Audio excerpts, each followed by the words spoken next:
بسم اللہ الرحمن، یہ جو قرآن پاک میں الفاظ ہیں، قرآن پاک میں دو جگہ پہ آتے ہیں، ایک آتے ہیں 16ویں پارے میں اور ایک آتے ہیں 24ویں پارے میں۔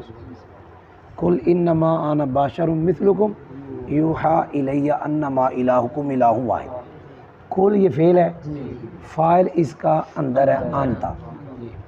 انما یہاں پہ کلمہ حصر ہے، اس کی ترکیب نہیں کریں گے، لیکن میں یہاں پہ کہہ رہا ہوں کیونکہ کئی جگہ انما ہوگا اور ما موصولہ ہوگا۔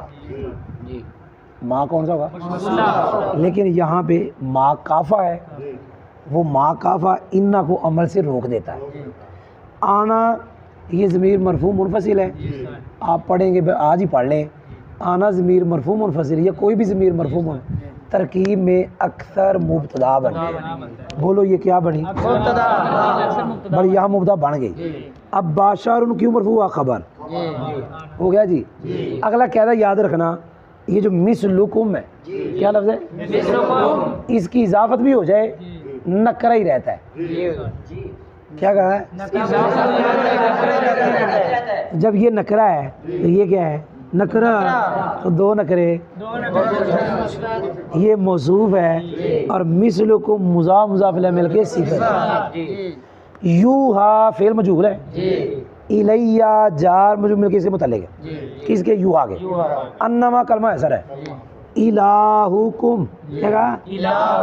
مضاف مضاف الیہ مل کے مبتدا۔